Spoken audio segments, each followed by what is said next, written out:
নমস্কার ফ্রেন্ডস, আমাদের YouTube channel লার্নেক্স ক্লাসে তোমাদের সকলকে স্বাগত। যে 10টা প্রশ্ন নিয়ে আজকে আমি এই ক্লাসে আলোচনা করব, এই 10টা প্রশ্ন কিন্তু রেলের গ্রুপ ডি পরীক্ষার জন্য অত্যন্ত গুরুত্বপূর্ণ। টোটাল 4টে চ্যাপ্টার রয়েছে: time and work, time and distance, pipe and systems, boat and stream. তোমরা জানো যে এই চ্যাপ্টারগুলো থেকে প্রশ্ন আসেই আসে, এবং আমি যে প্রশ্নগুলোকে নিয়ে এসেছি আজকে অ্যাডভান্স লেভেলের প্রশ্ন। অবশ্যই তোমরা ভিডিওটিকে শেষ পর্যন্ত দেখবে। যদি ভালো লাগে তাহলে অবশ্যই লাইক করবে এবং কমেন্ট করে জানাবে। তো চলো কথা না বাড়িয়ে আজকে ক্লাসটি শুরু করা যাক। দেখো, এই ধরনের প্রশ্ন দেখে তোমরা কিন্তু ভয় পেয়ে যাবে যে এত বড় প্রশ্ন, কিন্তু এই প্রশ্নটার অ্যান্সার উইদিন সেকেন্ডের মধ্যে হয়ে যাবে। কিভাবে হবে ভালো করে দেখো। কি বলেছে? এ এবং বি দুটো নল একটি চৌবাচ্চা যথাক্রমে 12 এবং 16 মিনিটে পূর্ণ করতে পারে। দুটো নল একসঙ্গে খুলে দেওয়ার পর দেখা গেল পাইপে জঞ্জাল আটকে থাকায় এ নলের 7/8 অংশ এবং বি নলের 5/6 অংশ দিয়ে জল বেরোচ্ছে। কিছুক্ষণ পর জঞ্জাল পরিষ্কার করা হলো এবং তার ঠিক 3 মিনিট পর চৌবাচ্চাটি সম্পূর্ণ হলো। কতক্ষণ পর জঞ্জাল পরিষ্কার করা হয়েছিল? এই কোশ্চেন দেখে অনেকেই ছেড়ে দিয়ে চলে যাবে, কিন্তু আমি তোমাদেরকে কথা দিচ্ছি, আজকের এই ক্লাস দেখার পরে এই কোশ্চেন দেখলে তোমরা আর ছেড়ে যাবে না, বরং তোমাদের সুবিধা হবে, অ্যাডভান্টেজ পাবে তোমরা। কীভাবে করবো আমরা এই 4টে যে চ্যাপ্টারের কথা আমি বললাম, এই 4টে চ্যাপ্টারে আমরা এলসিএম পদ্ধতিতে করব। তো এখানে যে দুটো সময় দেওয়া রয়েছে এ পাইপ এবং বি পাইপের, সেই দুটো সময়ের এলসিএম আমরা যদি করি তাহলে কত হচ্ছে? 12 আর 16 এলসিএম হবে 48। অর্থাৎ এটা আমার কি হলো? Total work. এর এফিসিয়েন্সি কত হবে? এর এফিসিয়েন্সি হবে 12কে দিয়ে 48 ভাগ করলে হয় 4। বি এর এফিসিয়েন্সি কত হবে? 16কে দিয়ে 48 ভাগ করলে হয় 3। অর্থাৎ এরা এ 4 ইউনিট কাজ করবে, এ 3 ইউনিট কাজ করবে প্রতি মিনিটে। এইবার দেখো, কোশ্চেনে আমাকে বলেছিল যে জঞ্জাল আটকে থাকার জন্য এ নল 7/8 অংশ আর বি নল 5/6 অংশ কি করে? জল প্রবাহ করে। তাহলে জঞ্জাল থাকার কারণে এ নল কতটা কাজ করবে প্রতি মিনিটে? তাহলে প্রতি মিনিটে কাজ করবে ও 7/8 ইন্টু 4, অর্থাৎ কত হচ্ছে? 3.5। 4 দুগুণে 8, 7/2 হলো, তাহলে 3.5। তারপর একটা কি বলেছে? 5/6। এইটাকে আমরা কি করব? বি এর যে এফিসিয়েন্সি আছে সেটা দিয়ে গুণ করে দেব। তাহলে এটাতে আমার কত হবে? 2, তার মানে 2.5। এবার দেখো, যদি জঞ্জাল না থাকে তাহলে এ আর বি কে একসঙ্গে চালালে কত ইউনিট কাজ করবে? 7 ইউনিট। আর জঞ্জাল সহ এ আর বি কত ইউনিট কাজ করবে? 3 আর 2 5 আর 1 6 ইউনিট। এবার ক্লিয়ার হয়ে গেছে? এরপরে কি বলেছে দেখো, কিছুক্ষণ পর জঞ্জাল পরিষ্কার করা হলো এবং তার ঠিক 3 মিনিট পরে চৌবাচ্চাটি পূর্ণ হলো। তার মানে এখান থেকে স্পষ্ট তোমাকে বলে দিয়েছে শেষের 3 মিনিট যে চলেছে সেই 3 মিনিট কিন্তু কোনো জঞ্জাল ছিল না, তার মানে ফ্রেশ পাইপ কাজ করেছে। তার মানে প্রতি মিনিটে এরা দুজন কাজ করলে 7 ইউনিট কাজ করে, তাহলে 3 মিনিটে কত করবে? 3 মিনিটে করবে 3 × 7, অর্থাৎ 21 ইউনিট। টোটাল কাজ আমার কত ছিল? 48 ইউনিট। তো 48 থেকে যদি আমি 21 বাদ দিই, 48 থেকে যদি আমি 21 বাদ দিই তাহলে আমার কত হচ্ছে? 27 ইউনিট। এই 27 ইউনিট কতক্ষণ ধরে করেছে? যতক্ষণ জঞ্জাল ছিল। আর যতক্ষণ জঞ্জাল ছিল এ আর বি পাইপ কত ইউনিট জল বের করেছে? 6 ইউনিট। তাহলে এই 27কে যদি আমি 6 দিয়ে ভাগ করে দিই কত হবে? 4 6 24, 3 এখানে পয়েন্ট নিয়ে 0.5 30, তার মানে 4.5। অ্যান্সার কত হবে আমার? Option B. বোঝা গেছে? একদম দেখো, কোশ্চেনে যেভাবে বলা ছিল আমি সেই রকমভাবেই করে তোমাদেরকে দেখালাম। যদি ভালো লাগে ভিডিওটি তাহলে অবশ্যই একটা লাইক করবে। চলো পরবর্তী প্রশ্ন দেখি আমরা। পরবর্তী প্রশ্নে কি বলেছে? স্টেশন এ থেকে একটি ট্রেন সকাল 10টায় 40 কিমি প্রতি ঘন্টা বেগে বি এর দিকে রওনা দেয়। অন্য একটি ট্রেন সকাল 11টায় 50 কিমি ঘন্টা বেগে বি থেকে এ স্টেশনের দিকে রওনা দেয়। যদি স্টেশন দুটির মধ্যে দূরত্ব 220 কিমি হয় তবে তারা কখন মিলিত হবে? এই ধরনের প্রশ্ন দেখে যখনই সময় দেওয়া থাকে টাইম অ্যান্ড ডিস্টেন্সে, তখন অনেক ছেলে মেয়ে কী হয়?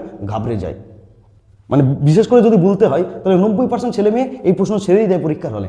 কিন্তু আমি তোমাদেরকে বলছি উইদিন সেকেন্ড হয়ে যাবে এই কোশ্চেন অ্যান্সার। তো কিভাবে করবে ভালো করে দেখো। এখানে আছে এ স্টেশন, এখানে আছে বি স্টেশন।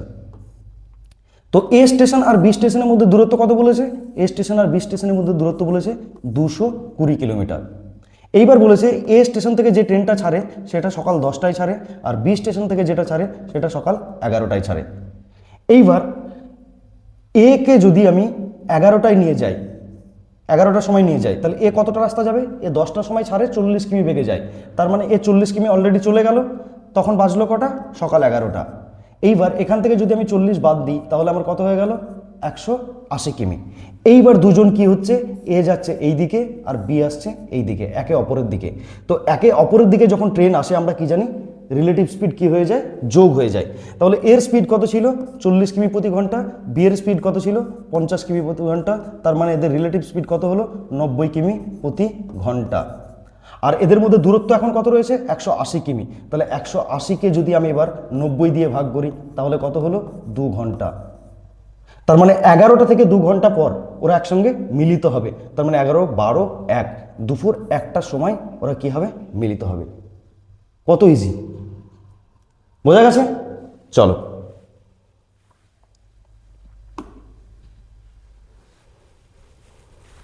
পরের প্রশ্নে বলেছে, একটি নৌকো স্রোতের অনুকূলে নির্দিষ্ট দূরত্ব অতিক্রম করতে যে সময় নেই, প্রতিকূলে তার 3 গুণ সময় নেই।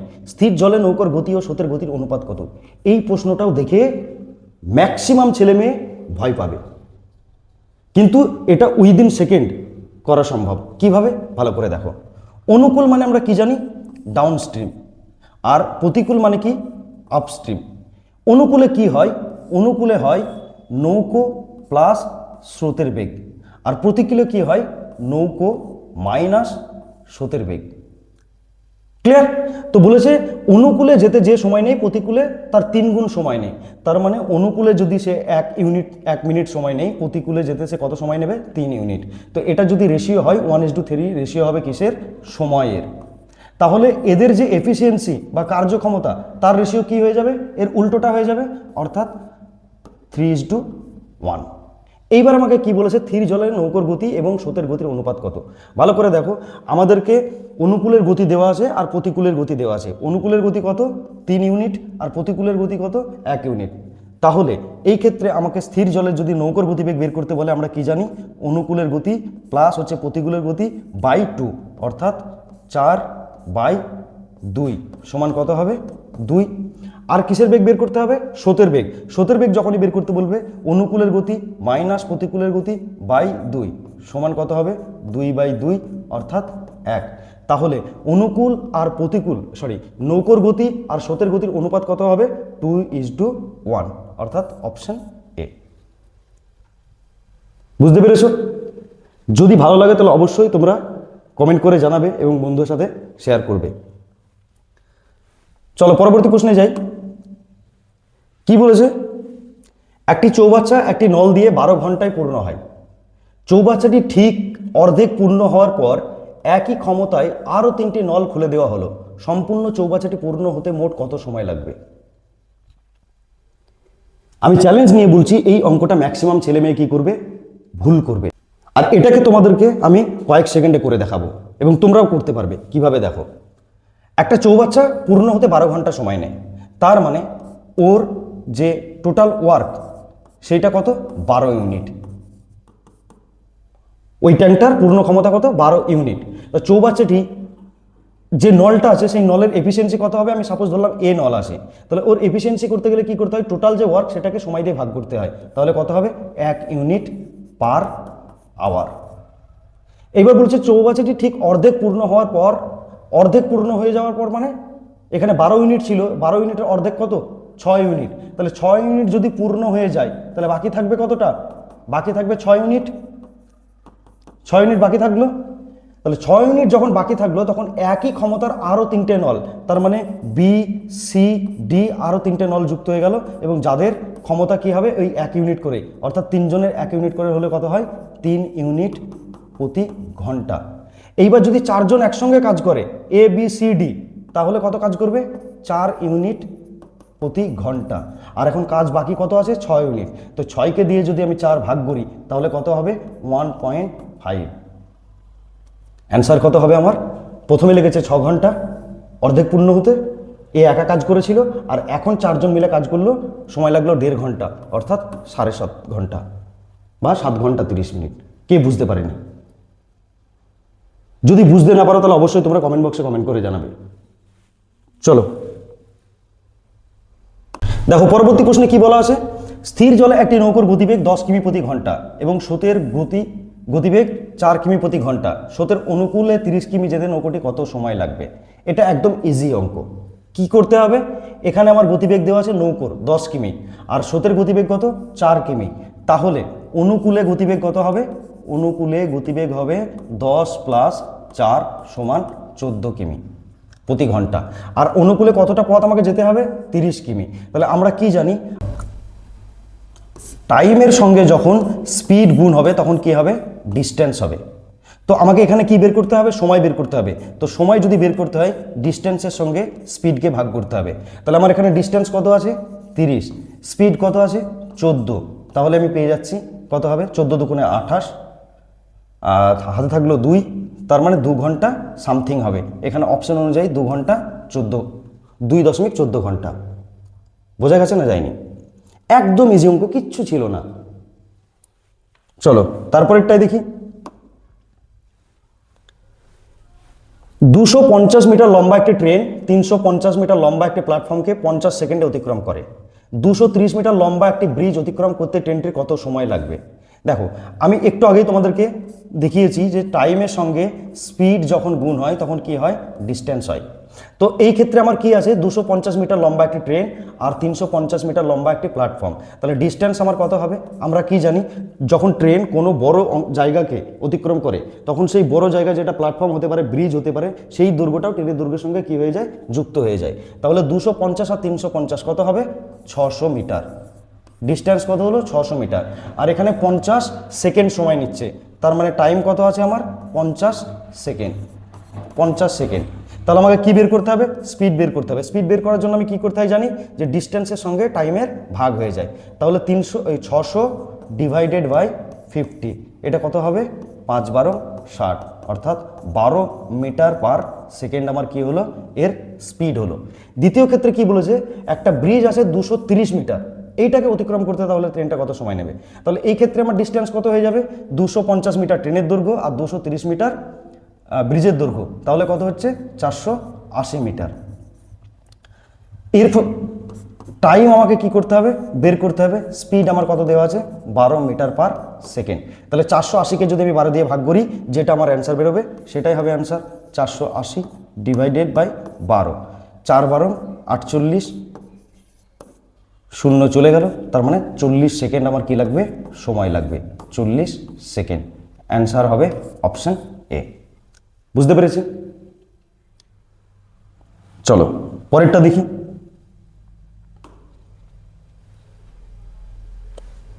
দুটি ট্রেন একই সময়ে স্টেশন এ এবং বি থেকে পরস্পরের অভিমুখে যাত্রা শুরু করে।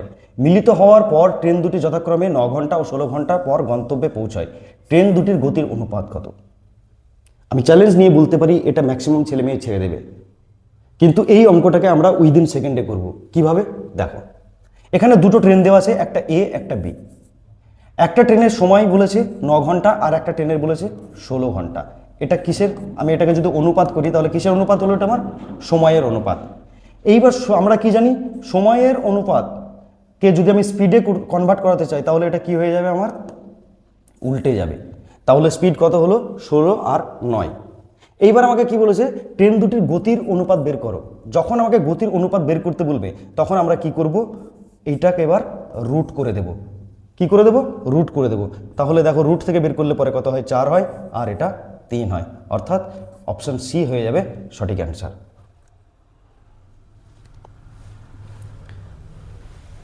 প্রত্যেকে বুঝতে পেরেছো? চলো চলো পরের প্রশ্নটাকে দেখে নিই। এক ব্যক্তি তার স্বাভাবিক গতির 4/5 গতিতে চললে গন্তব্যে পৌঁছতে 15 মিনিট দেরি হয়, তার স্বাভাবিক সময় কত? এই প্রশ্ন দেখে ভয় পেয়ে গেলে না, ভয় পাবে না, এটাও তোমার কয়েক সেকেন্ডেই হয়ে যাবে। দেখো, যদি সঠিক গাইডেন্স থাকে আর সঠিক নিয়ম যদি তোমার জানা থাকে তাহলে তুমি কি করতে পারবে? যে কোনো প্রশ্নের সমাধান করে আসতে পারবে। পরীক্ষার হলে একটা এক্সট্রা চাপ থাকে, সেই চাপকে সরিয়ে রাখার জন্য যে মূল মন্ত্র সেটা হচ্ছে নিজেকে সংযত করা। আর নিজেকে সংযত কখন করতে পারবে তুমি? যখন তোমার নিজের মধ্যে সেই ক্যাপাবিলিটি তুমি তৈরি করতে পারবে। সেই ক্যাপাবিলিটি কিভাবে তৈরি হবে? সেটা হচ্ছে অধ্যবসায়ের মাধ্যমে, প্র্যাকটিসের মাধ্যমে, হ্যাবিটের মাধ্যমে। তো আমরা সেই জন্য তোমাদেরকে এই চ্যানেলে কন্টিনিউয়াসলি প্র্যাকটিস করাই। দেখো একটা কথা বলে রাখি, আমরা হয়তো অন্যান্য চ্যানেলের মতো ডেইলি বা দিনে 2-3টে প্রশ্ন ক্লাস আমরা আপলোড করতে পারি না। তার কারণ তোমরা অনেকেই হয়তো জানো না যে আমাদের এই চ্যানেলে যে দুজন স্যার আমরা পড়াই তারা দুজনেই আমরা সরকারি চাকরিতে কর্মরত। তো সেই জন্যই আমরা যতটুকু সময় পাই সেই সময়ে আমরা আমাদের অফলাইন ব্যাচ যখন চলে শনিবার রবিবার, সেই সময় আমরা তোমাদের জন্য ক্লাস রেকর্ড করে রাখি, সেইটাকেই আমরা পরবর্তীতে আপলোড করি। তো তোমরা যদি চাও তো আমাদের চ্যানেলটাকে সাপোর্ট করো যাতে আমরা আরও সময় তোমাদের জন্য বার করতে পারি। দেখো এই প্রশ্নটাকে আমরা কিভাবে করব, বলেছে 4 আর 5 স্বাভাবিক গতির 4/5 অংশ গতিতে চলে। তার মানে আমি ধরলাম তার নর্মাল যে গতি, নর্মাল গতি আর হচ্ছে নতুন গতি, নিউ গতি বা নিউ স্পিড। তো নর্মাল স্পিড তার কত হবে 5, নিচে যেটা থাকবে সেটা হচ্ছে তোমার নর্মাল স্পিড, আর উপরে যেটা আছে সেটা হচ্ছে তোমার নতুন স্পিড। এইটা কি তোমার স্পিড। তো গতিতে চললে গন্তব্যে পৌঁছতে 15 মিনিট দেরি হয়, তার মানে আমাকে সময় বের করতে হবে। তাহলে সময় কি বলেছিলাম আমি, এটা উল্টোটা হয়ে যাবে। মানে যখন নর্মাল স্পিড 5 হবে তখন নর্মাল সময় কত লাগবে 4, যখন নতুন স্পিড 4 হবে তখন কি হবে সময় 5। কারণ আমরা জানি এদের সম্পর্ক ব্যস্তানুপাতিক। যখন আমার কি হয় গতিবেগ বাড়ে তখন সময় কমে যায়, আর যখন সময় বাড়ে তখন গতিবেগ কমে যায়। এখানে সেটাই দেখানো আছে। তো এই দুটোর মধ্যে ডিফারেন্স কত বলছে দেখো ভালো করে দেখো, 5 আর 4-এর মধ্যে ডিফারেন্স কত, ডিফারেন্স যদি করি আমি 1 ইউনিট, এই 1 ইউনিট সমান কত বলেছে আমাকে 15 মিনিট। তাহলে জিজ্ঞেস করেছে কি স্বাভাবিক সময় কত, স্বাভাবিক সময় কত কোনটা 4, তাহলে 4 ইউনিট সমান কত হবে, 4 ইউনিট সমান হবে 15 × 4 অর্থাৎ 60 মিনিট। তাহলে অ্যান্সার কি হবে 60 মিনিট। কিছু ছিল দেখো, পেন খাতা ছাড়া তোমার হয়ে যেত। যদি তোমরা এই ধরনের অঙ্ক বারবার প্র্যাকটিস করো তাহলে তোমাদের পেন খাতা ছাড়াই কিন্তু সম্ভব হয়ে যাবে, বেশি সময় তোমাদেরকে নষ্ট করতে হবে না। চলো পরের প্রশ্নে দেখি। একটি পাইপ অন্যটির তুলনায় 3 গুণ দ্রুত কাজ করে। যদি তারা একত্রে 36 মিনিটে একটি চৌবাচ্চা পূর্ণ করে তবে ধীর গতির পাইপটি একা কতক্ষণে সেটি পূর্ণ করবে। খুব ভালো প্রশ্ন। কি বলেছে, একটি পাইপ এ আর একটা পাইপ হচ্ছে বি, কি করে 3 গুণ দ্রুত কাজ করে। বি যদি 1 কাজ করে এ কত কাজ করবে 3 কাজ করবে। এটা এদের কি এফিসিয়েন্সি, এটা এফিসিয়েন্সির অনুপাত। যদি তারা একত্রে 36 মিনিট একটি চৌবাচ্চা পূর্ণ করে, একত্রে মানে কতক্ষণ হবে, এ হচ্ছে 3 ইউনিট এ 1 ইউনিট, অর্থাৎ এ আর বি একসঙ্গে কাজ করলে কত ইউনিট কাজ করবে 4 ইউনিট। তাহলে 36 মিনিট, এই যে 4 ইউনিট কাজ করছে এটা প্রতি মিনিটে করছে, তাহলে 36 মিনিটে কতটা কাজ করবে 36 × 4 অর্থাৎ 144, 4 6 24, 3 4 12, 144 ইউনিট। পরের প্রশ্নে তোমাকে কি বলেছে দেখো পরের লাইনে, তবে ধীর গতির পাইপটি একা কতক্ষণে সেটি সম্পূর্ণ করবে। তো ধীর গতি পাইপ মানে কোনটা বি, বি এর এফিসিয়েন্সি কত 1। তো টোটাল কাজকে যখন এফিসিয়েন্সি দিয়ে ডিভাইডেড করা হবে তখন কি বেরোবে টাইম বেরোবে। তাহলে 144কে দিয়ে যদি আমি 1 ভাগ করি তাহলে কত আসবে 144 আসবে। তার মানে ধীর গতি পাইপটা কত সময় নেবে 144 মিনিট সময় নেবে।